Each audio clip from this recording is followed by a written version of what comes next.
Jane, you really meant it, didn't you? You were really going to go no contact? It's not like I'm worried about you or anything. I just wonder how you managed to survive on the streets. Is it not a cold world out there? Hi, Mom. Why are you being so cold? It doesn't matter if we're at loggerheads or not. I'm still your mother, you know. Are you really my mother? A woman who's keeping her daughter away from her father is not fit to be called a mother. How old are you again? 15? You're still too young to understand anything right now. One day in the future, you'll understand that I kept him away from you for your own good. Now, stop being silly and get back home. You have a week's worth of work to comb through. A maid? That's all I really am to you, right? You don't care in the least how I've been surviving for the past week. But you're worried about the house chores? If a child can think of stealing her mother's phone and running away, I can bet she had a full blown plan on how to pull through. So, I cannot be worried about that. As a matter of fact, I'm really proud of you for taking that bold step. It means you're really catching on. For what it's worth, I am a really great teacher. You're unbelievable, Mom. Like you, right? Get back home this instant and get this mess cleaned up. I could not have spent 8 whole hours in the labor room, only to have you come into the world and leave all the work for me. These cigar butts aren't going to pick themselves up.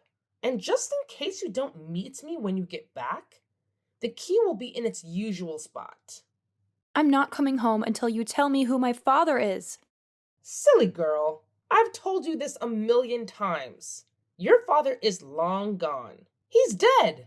There's no need telling you who a man is when he no longer exists. To be fair, even if he was alive, he's dead to me. And if he's dead to me, he's inexistent to you. I want a sense of identity, Mom. You know who your father is, don't you? See, these things are normal around here. All the kids on the block are products of our short sightedness and foolish errors. You can't be the only one worried about finding your identity. You have to get used to it. You don't have a father. This is your identity. Then get used to not having me around as well. For real? A contact or a name? Or else I'm not coming. Fine. Check the call log on that phone. His name is Charlie. Really? Let me check it out. Found it. There's your contact. Now come home and get this place cleaned up. I'm going on a date right now. Again? Do you not get tired of trying every man in the city? That's none of your business, little girl. I'm going to find us a rich man who will take care of our bills. And give me another sibling? I have 10 already. I'm tired. Shut up! I hope you gave me the right name this time. Yes, but don't expect too much out of it. I told you before, he is dead.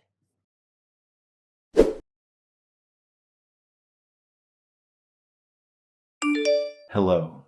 Happy birthday, Jane. I wish you all the beautiful things life has to offer. Huh? I thought you were... You... I know you might be scared, but there's no need to be. I'm not dead. I'm more alive than you can imagine. Mom said you were no longer alive. Oh, I've been waiting for this day all my life. For 25 years, I've hoped to hear from you one day. I was never dead. Not even for a single moment. Can I call you Dad? No, darling. That's too formal and too quick. You can call me Charlie. But you're my father, aren't you? That silence. I know it too well. You're not my father, too. No, dear, I'm not. I was scared, you know? I thought Mom might have been lying to me again. I dreaded the possibility that you weren't my father, but I couldn't help but hope. I forced myself to believe you were the one. And that's why I sent you a text every day for 10 years, hoping you would somehow read it. I did, Jane. I read your texts every single day for 10 years. And I am really proud of your determination. My beautiful lawyer. Why did you never text me back then? You always received my messages, but you never seemed to read them. I really thought you were dead. I did not want to dash your hopes or hurt your feelings. And I did not want you to stop sending those messages either. So why did you do it?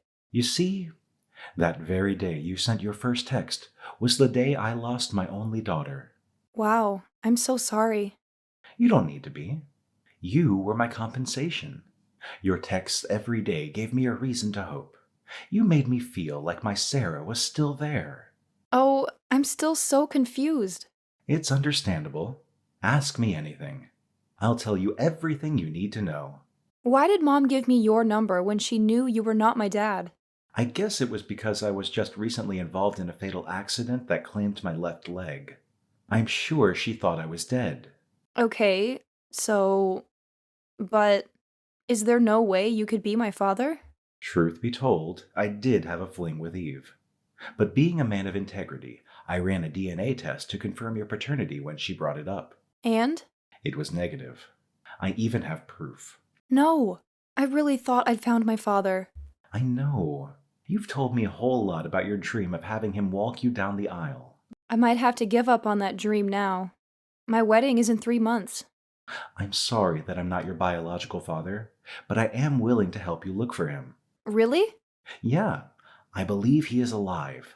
I've even been compiling a long list of men I know of that could potentially be your father. That was going to be my gift to you today. Oh my god, I don't know what to say. 7 Bentner Drive, the last floor. That's my restaurant. Let's meet up, okay? Okay.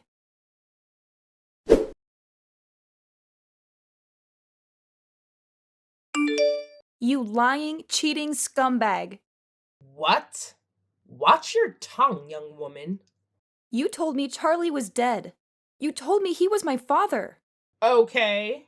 What do you mean, okay? You lied to me. Again. What does it matter? It's not like it would change anything if you knew who your father is. How can you even say that? I want to know who my father is, Mom. Is that too much to ask? I did not ask to be born. Why do I have to be the one struggling for an identity when you keep jumping from one rich man's bed to the other? So, let me get this straight. You just called to insult me? My wedding is in 3 months, Mom. I want my father to walk me down the aisle. I was going to do it with Charlie's photograph because I thought he was my father. But now that I know he's not, I just really want to find my father. Come to the house. We can talk this out. Talk? I don't want to talk. What do you want to tell me? That I should get used to being fatherless? That I should take it lying down just like the other kids on the block? That's old news. I cannot come all the way there for nonsense. Then I cannot help you. What? I can't help you. Besides, it's too late to know who he is. I mean, you've got your life figured out, you know? You practically don't need a father. You are just so evil. See, Jane, I don't have the time to be trading words with you right now. I'm actually running late for my date with a money bag I just found. Mom, you need to tell me who my father is, else I'm not coming home. Back to old tricks, I see. You make me laugh, Jane. Those things don't move me anymore. I literally have 11 other children to fall back to. You're the least of my worries. Okay, fine. Then you cannot come to my wedding. What did you say? You are uninvited. You do not deserve to share in my joy. Oh my god. Jane, how much more desperate can you get? What do I have to gain from being in your broke-ass wedding? You're getting married to a nobody. I cannot be found in such gatherings. I hate you. I have to rush on my Tinder date right now. Good luck finding your inexistent father.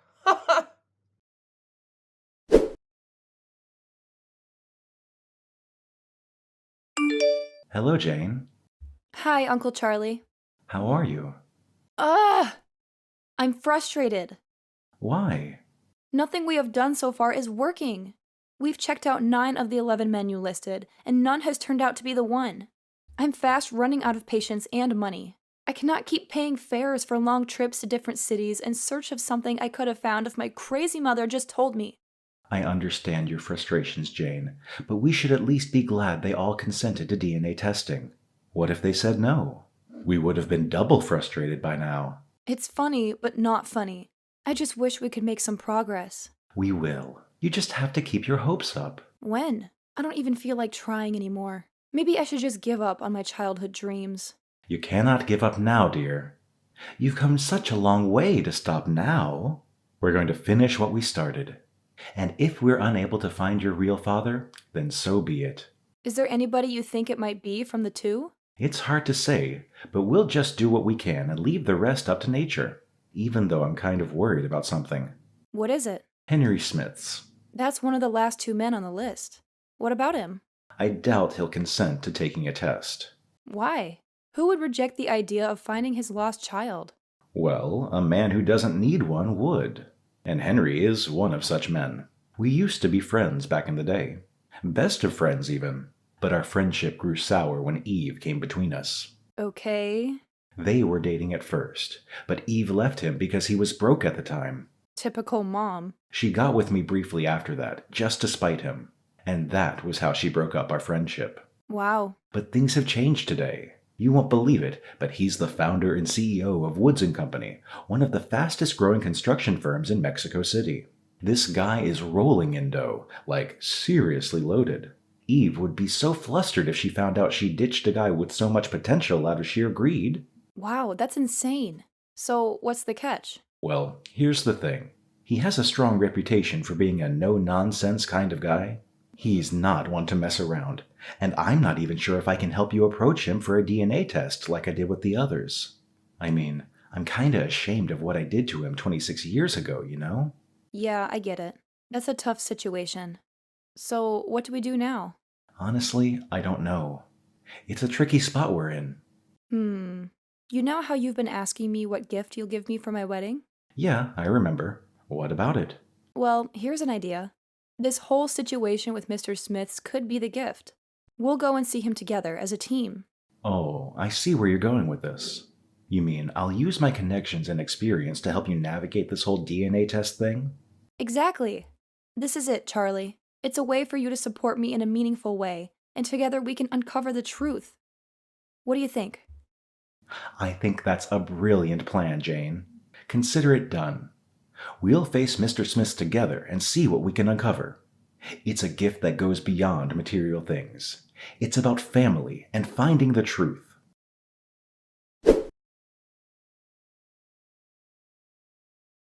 Hi, Jane. Happy wedding day. I would have asked how the wedding was getting along, but I don't really care. Guess what happened? I ignored your invitation and came to your wedding anyway. Even though you changed the venue just to get away from me. And that's not even the best part. You'll not believe who I came with. Kingston McCleary. You should know him.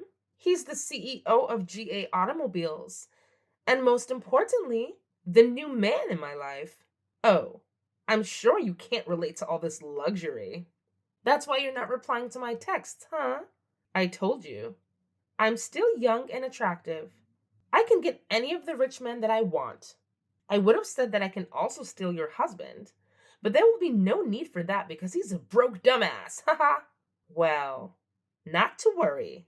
You'll see me on the dance floor in a bit. Why are you not responding? Oh, the wedding is already on.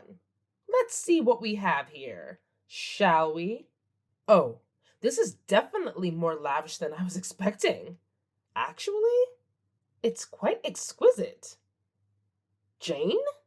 Are you sure you did not lie to me that your husband was an accountant? Oh, you finally got someone to walk you down the aisle? I'm pretty sure they're dumb broke asses as well. You even got two men to walk you down the aisle? Who do I see? Oh, Charlie? Huh? I told you. You could only get broke men to work with you. This one's not just broke, but with a broken leg too. Haha! See him limping and resting on his crutches? You're practically the one walking him down the aisle. Haha! And who's the other one? Is that Henry? What is he doing here?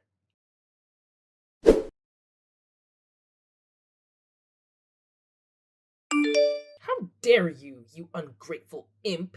Excuse me? You found Henry, and you didn't think to tell me? That's a little demanding, don't you think? I'm an adult married woman now. You don't think I'll be telling you everything I do you? I think this is all my fault. The reason you're still able to text me and talk rubbish is because I haven't blocked you on all platforms yet. You cannot even do that. Wanna bet? I'll do it now and a million times over if I have to. You are wicked and selfish and materialistic, to the point that you did not care at all what impact your stupid actions had on me or any of my siblings. You cannot speak to me in that tone of voice, young lady. Oh, but I can. Because you deserve to be spoken to that way, and even worse. You're not a mother and should not be regarded as one. That is not for you to decide, Jane. I brought you into this world. I call the shots. You did, but not anymore. I have finally found my real father. My childhood dream of having my father walk me down the aisle came true. Only I had it even better. I had two fathers walk me down the aisle yesterday, and it was the most glorious thing I've ever experienced. Though I was somewhat hurt by the fact that Uncle Charlie was more of a father to me in 3 months than you've been a mother all my life. But does that matter anymore? Not really. I also got to marry the man of my dreams. My life is going great, and you do not have a part in it. That's unfair. No, unfair is you. Abandoning the father of your first child simply because he was broke. He could not give me the $1 million I needed then for my cosmetic procedure. He didn't want me to be in the trend like all the other ladies. Can you blame me for wanting what I want? So I had to dump his sorry ass. It will shock you to know that his ass isn't so sorry anymore. Huh? He's now massively wealthy and owns different 13-figure earning companies globally. What? How? It can't be. Henry cannot be more than a hotel janitor. He didn't even have a college degree. Well, we can say the tables have turned. You know the new hall that was used for my wedding? The elegant outfits and exquisite food and decor? Those were all last-minute changes by my dad. I'm glad you stubbornly showed up at the wedding, even though I asked you not to. At least you got to see me living the new, lavish life you could never have. That will teach you to be less materialistic and start working on building valuable relationships. Can you guys take me back? What did you say? Turn up the volume a bit. I couldn't hear you. I walked back into your lives. Yours and Henry's as well. I'm really sorry for all that happened in the past. I was really stupid and foolish, and You don't have to rain abuses on yourself. If I did not know you well enough, I'd think you were genuinely sorry. But I know that every step you take is for your own selfish interests. come on, Jane. Please, have mercy on me. I'm still your mother. All your siblings have moved away now. I'm all alone. I need the money. You lost every right to be my mother. The day you blatantly refused to help me find my father, you knew who he was and still kept him away from me. Because I did not want you to be affiliated with poverty. Don't you get it? I was trying to protect you. Everything I've done is for you and your siblings. But I never get the credit I deserve. Thank you, but I'm no longer interested. You can take your goodwill someplace else. Fine. Pay me then. Huh? You cannot just wake up one morning and decide to choose your father over me.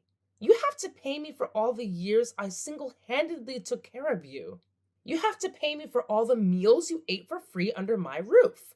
I need a $10 million settlement. I'm sure you know that's not happening. If you don't pay me, I'll sue you. You won't be getting a dime from me or my father.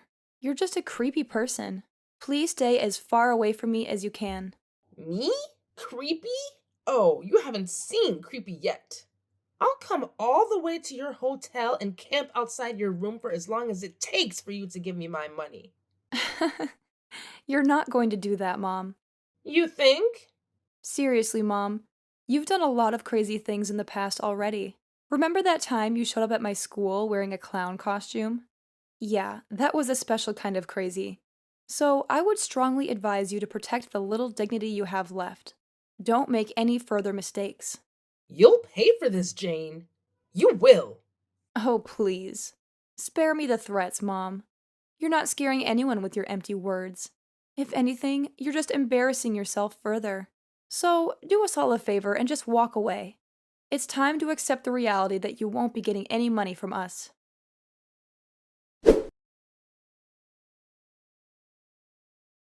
Guess what? If you thought Eve wouldn't follow through on her threats, well, think again, my friend. It's like she didn't even learn a single thing from the crazy events that went down before. Picture this. Jane wakes up one fine morning, ready to enjoy her honeymoon bliss, only to discover her own mother cozied up in a camping tent right smack in front of their fancy resort. Can you believe it? The moment Eve laid eyes on her dumbfounded daughter, she whipped out this wild looking placard and started chanting like a maniac, demanding her money. I mean, talk about a scene. Eve's screams caught the attention of not only the other bewildered guests at the resort, but also the security agents who swiftly intervened, giving her the boot. But here's the kicker, folks. Turns out, one of Jane's siblings, probably fearing for their mother's well being, spilled the beans about her exact location. You see, Eve had been making threats, saying she'd harm herself if she didn't get what she wanted. And get this, all of this hullabaloo was just a ploy to grab Henry's attention. Oh, and maybe a chunk of his hard-earned cash, too. Talk about not planning things well enough, right? Because let me tell you, her little circus act only made Henry dislike her even more. Not to mention poor Jane and her newlywed hubby, who had to uproot themselves and move to a whole new city just to escape Eve's clutches. They decided that the best place for Eve was a psychiatric home where she could get the help she needed. Fast forward a few years, and Jane and her awesome hubby are proud parents of 3 beautiful children. They've worked their tails off to maintain a happy and stable relationship, determined to shield their kids from all the craziness that Jane went through in her past. They never want their children to experience even an ounce of the madness that Eve brought into their lives.